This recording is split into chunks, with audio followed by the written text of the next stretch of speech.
So I just watched Alley Cats and Eat shit. I have eaten shit. I've eaten his shit. Yeah, lapped it all up, didn't you? Yeah, big old lump. oh, Loved it piss all off, up. man.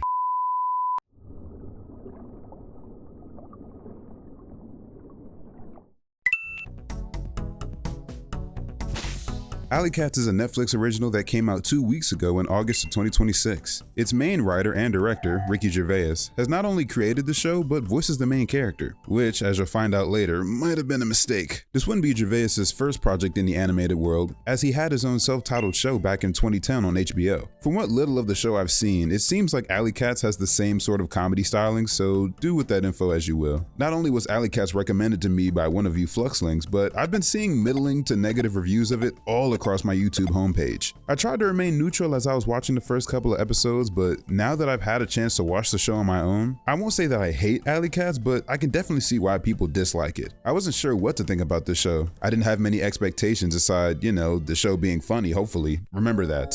Funny. This is a comedy show, lest you forget. But as soon as I saw the promo pictures, I knew I was in for a treat. 9 lives, 0 f***s. Just pick the edgiest sounding tagline y'all could, huh? The plot could pretty much be summarized in 2 sentences. Alley Cats is about alley cats just talking and doing stuff. Hijinks ensue.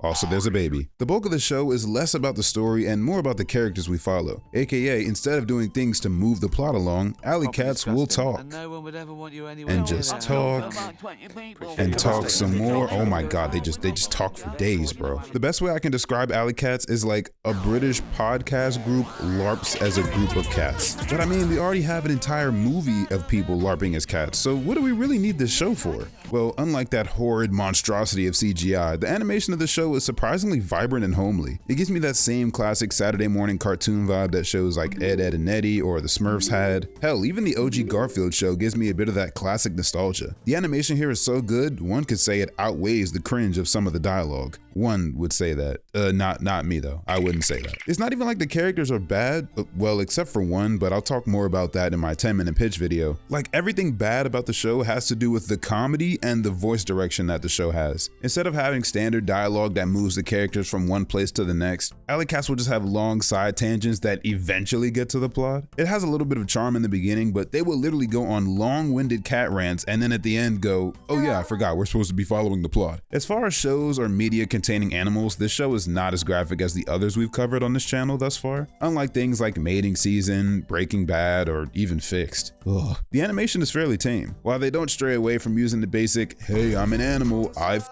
things jokes, or let's talk about our junk all day jokes, animation-wise, Alley Cats is one of the more lighthearted animal shows. Again, that's purely on the animation side. The writing is a whole nother can of words that I don't even want to get into in this video. Just lick my balls. One of the most understated parts of Alley Cats are its emotional bits. Throughout the show, the main objective of the cats is to bring home the baby kitten that I mentioned earlier. Even though the main character cat is pretty gruff, he softens up around the kitten and comes to gripes with his and his mother's mortality. It's not the most original story in the world, but I can respect the show's attempt at telling an endearing story. Generally, this show has a very chipper tone. It's just the dialogue that absolutely kills any shot of actually wanting to rewatch. What the hell? I'm not getting this video out on time.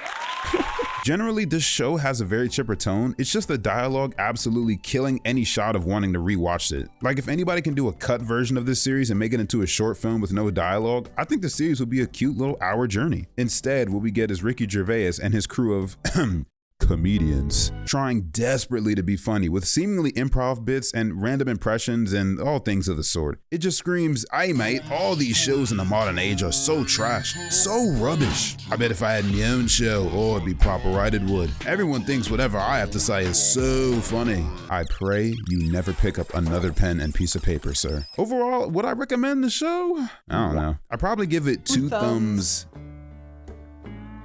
in? Maybe 2 thumbs to the side and slightly up, but only a little bit. You'd be better off just watching the show on mute, honestly, or watching it drunk or high. Maybe watch it with Adderall by your side, because there are moments in the show that truthfully almost put me to sleep, bro. I don't know whose idea it was for this show's dialogue to be primarily banter between people who are less than equal to being funny, emphasis on the former, but it was a bad idea. Just putting that out there. That's all I got for now. Thank you guys for watching. Make sure to leave a like on the video if you enjoyed it. I should have a longer, more elaborate video about this show coming soon, because it definitely is worth discussing despite how polarizing some of its initial reviews are. But that's enough out of me. Be sure to subscribe so we can hit 10K on this channel by the end of 2026. And with that being said, I hope y'all enjoy the rest of y'all day.